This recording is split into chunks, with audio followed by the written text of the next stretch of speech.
नाही दुपार भजन कीर्तन करणारा सरळ आपला वारकरी आहे मी. नाही पण काहीतरी असेल ना सांगा. त्या साधू महात्म्यानं सांगितलं एक गोष्ट खरी आहे. आमच्या ज्ञानेश्वरीत असं सांगितलं, जागताज वासिजे जेने ध्याने भावना भाविजे डोळा लागत खेवो देखी जे तेची स्वप्नी. जागृतीमध्ये असताना तुम्ही ज्या विचारात वावरता, जसे विचार करता, जशा संगतीत राहता, त्याचे एक अदृश्य सूक्ष्म चिंतनात रूपी परिणाम ते स्वप्नामध्ये होत राहतात. म्हणून ज्या अर्थी तुम्हाला भूतांची स्वप्न पडताय, त्या साधूनं सांगितलं तुम्ही भूतासारखं वागणं बंद करा, म्हणजे भूताची स्वप्न बंद पडते. तो म्हणला असं कुठं साधू असतो का? आई बोलता महाराज. मग महाराज म्हणजे मी आधीच म्हणत होतो मग खरं बोलायला लावू नका, आणि खरं बोललं तर आहे विठाला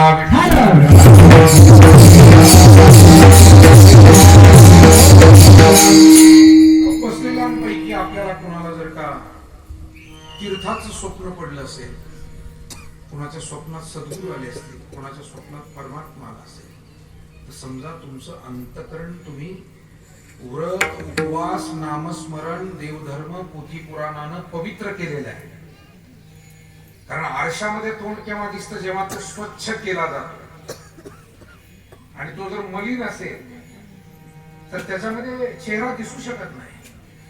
तसं अंतःकरणामध्ये परमात्म्याचं प्रतिबिंब जाणवण्यासाठी, आणि म्हणून विषय लांबत जाईल, परंतु साधकाला स्वप्नात देवाचं दर्शन, जे कोणी समाधी लावणारे सिद्ध महात्मे आहेत, यम नियम प्राणायाम प्रत्याहार धारणा ध्यान समाधी अष्टांग योग ज्यांना जमतोय, त्यांना देवाचं दर्शन समाधीमध्ये होत असतं. म्हणजे समाधी लावली की त्या समाधीमध्ये देवाची भेट होते. अशा अनेक महात्मे होते जे समाधीस्थ व्हायचे आणि देवाशी संवाद करायचे. स्वामी विवेकानंदांचे गुरु रामकृष्ण परमहंस हे नेहमी समाधीत तल्लीन असायचे. त्यांचं चरित्र आपल्यापैकी अनेकांनी ऐकलं असेल, वाचलं असेल. आणि त्या समाधी अवस्थेमध्ये त्यांचा आणि देवी मातेचा संवाद चालायचा. समाधी अवस्था असेल. कधी कधी आपल्याला कळत नाही. पूज्य ब्रह्मलीन सद्गुरु नारायणगिरीजी महाराज, एकदा असा प्रसंग घडला की ते खूप आजारी होते. 2 दिवस होऊन गेले, ताप भयंकर उतरलेलाच नव्हता. पण ते गोळी घेत नसायचे, डॉक्टरकडे जात नसायचे, ते काही ऐकत नसायचे. 2 दिवस अन्नाचा कणही घेतलेला नव्हता. आणि काय त्यांना वाटलं कुणास ठाऊक, त्यांनी त्यांचं राहतं जे काही निवासस्थान होतं त्याला ओवरी म्हणायचे, दगडी होतं ते, फार असं गोल ओवरी होती आणि मोठमोठ्या जाड भिंती जुन्या काळाच्या त्या सगळ्या 2.5-3 फुटाच्या भिंती, दगडातलं काम. त्या ओवरीमध्ये ते होते. तो दरवाजा लावून घेतला. झोप जात होते, उठणं शक्य नव्हतं, उठले, दरवाजा लावून घेतला. दुपारची वेळ साधारण होती. विना होता तिथे त्यांच्या खोलीत, तो विना घेतला. साळ होते त्यांच्याकडे, कायमस्वरूपी ती वर बांधलेली असायची. आम्हाला कळायचं नाही विद्यार्थ्याने चाळ कशासाठी. ते चाळ काढले, ते पायात बांधले त्यांनी. चिपळ्या होत्या, चिपळ्या घेतल्या, चाळ पायात बांधले, विना गळ्यात घेतला. आणि जे जोर जोरानं नाचून भजन करायला लागले, एकच प्रमाण सारखं वारंवार गाऊन ते म्हणत होते, विठू तुझे माझे राज्य नाही अनेकाचे काज, विठू तुझे माझे राज्य नाही अनेकाचे काज. मला वाटतं साधूंच्या जीवनातील हे जे महान प्रसंग आहे, आपल्याला त्याचा अर्थ समजणं फारच अनाकलनीय आहे, अवघड आहे. पण ती त्यांची अवस्था असते. परमात्म भेटीचा त्यांचा तो प्रसंग असतो. विधान समाधीत दर्शन देवाचं, तर काही महात्म्यांना देवाचं प्रत्यक्ष दर्शन. त्या गवळणी होत्या ना गोकुळातल्या, खरं पाहिलं तर घरातलं काम करणाऱ्या सामान्य स्त्रिया वाटतील कुणालाही.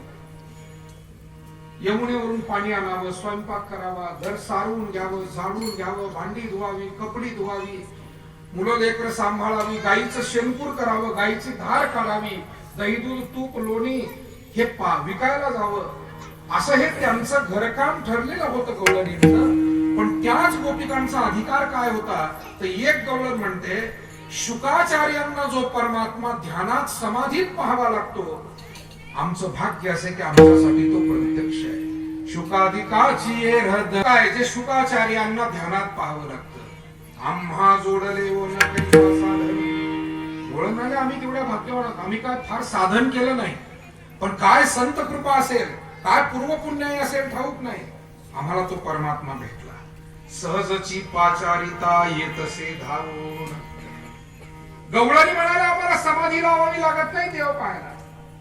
कान्हा म्हणून हाक मारली की तो धावत येतो. कृष्णा कान्हा मधुसूदना भामिनी मनमोहना. कृष्णा म्हणावं, कान्हा म्हणावं की तो पळत येतो.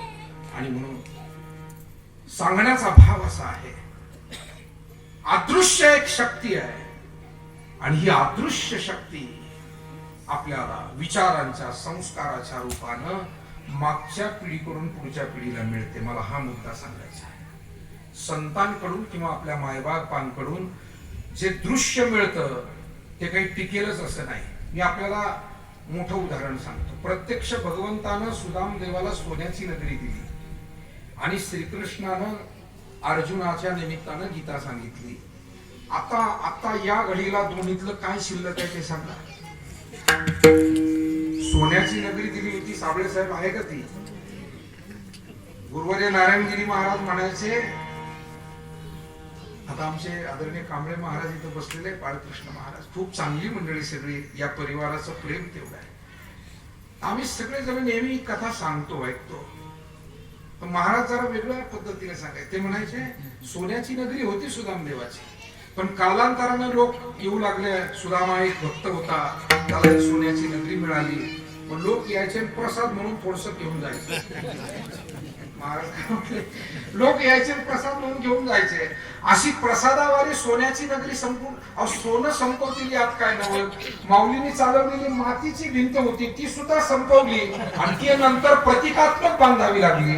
विठाला बहुतेक एखादा मोठा सप्ताह जर झाला आणि जर 100 टाळ त्या सप्ताहाला आपण काढले तर काल्याच्या दिवशी 90 राहतात, 95 राहतात. मला काही म्हणायचं नाही, पण लोक प्रसाद म्हणून काय नेतील त्याचा काही नेम नाही. विठाल असे उदाहरण असतात. पुष्कळ चांगला समाज आणि चांगले लोक आपल्यासारखे की जे आमच्या भजनी मंडळाला टाळ कमी पडले तर घेऊन देताय तुम्ही आम्हाला. घेऊन देणारे तुमच्यासारखे भरपूर आहेत आणि प्रसाद म्हणून एखादा नेणार सुद्धा. पण शक्यतो असं कोणी करत नाही. फारच कोणाला काही दुर्बुद्धी कधी झाली तर काही सांगता येत नाही. म्हणून सुदाम देवाला सोन्याची नगरी दिली होती, पण ती कालांतराने नष्ट झाली. अर्जुनाला गीता सांगितली होती, पण गीता नष्ट झाली नाही. गीता संस्कृत भाषेतून हिंदीमध्ये आली, मराठीत आली, बंगालीत आली, कानडीत आली, तेलुगूत आली, इंग्रजीमध्ये गेली. आपल्याला नवल वाटेल उर्दूतही गीता आहे. मला एक माझे इस्कॉनचे स्नेही भेटले होते, हरे राम हरे कृष्ण संप्रदाय इस्कॉन. त्यांनी सांगितले आमचे गुरु आहेत आणि ते अरब राष्ट्रांमध्ये गीतेचा प्रसार करतात. ते अरब राष्ट्रांमध्ये, मुस्लिम देशांमध्ये, आणि तिथे त्यांनी गीता ही अरेबियन भाषेतून आणि उर्दू भाषेतून अशी भाषांतरित केलेली आहे. आणि खूप लोक त्या गीतेची मागणी तिथे करतात. म्हणजे गीता संपली नाही, ज्ञान संपत नाही, संस्कार संपत नाही, धन संपू शकत. शरीर आटे, घराण्याला जमीन असावी, घराण्याला घर असावं, वस्तू असाव्या, सामग्री असावी, सोनं नाणं असावं, पैसा अडका असावा, पण मागच्या पिढीचं एवढंच घेऊ नये. मागच्या पिढीचे विचार घ्यावे, मागच्या पिढीचे संस्कार घ्यावे, मागच्या पिढीची सेवा घ्यावी, मागच्या पिढीची माणुसकी घ्यावी, मागच्या पिढीचं जे जे काही उदात्त आहे. कारण पुढची जी तुमची वाटचाल आहे तरच चांगली होणार आहे. इस्टेटी तर कित्येकांच्या आल्या पुन्हा गेल्या. ते चालवण्यासाठी लागणार ज्ञान जर नसेल तर. मी जरा मोठं उदाहरण सांगतो. राक्षसांनी स्वर्ग मिळवला पण तो टिकवता आला नाही, कारण तो टिकवण्यासाठीच शहाणपण, संयम आणि सद्विचार 3 गोष्टी आहेत. शहाणपण, संयम आणि सद्विचार राक्षसांकडे नव्हता. काही म्हणतात असे काही कुटुंब आहे की जे वडिलांच्या मागे प्रपंच कमी जादा होत राहील, तो होतच असतो.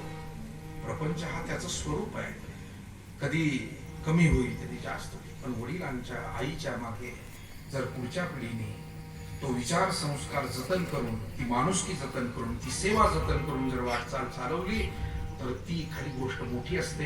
जगद्गुरु तुकाराम महाराजांना या गोष्टीचा अभिमान होता की 8 पिढ्यांपासून त्यांच्या घरामध्ये वारीची परंपरा होती आणि विश्वंभर बाबापासून सुरू झालेली परंपरा बोल्होबा तुकोबारायांपर्यंत निष्ठेनं ती परंपरा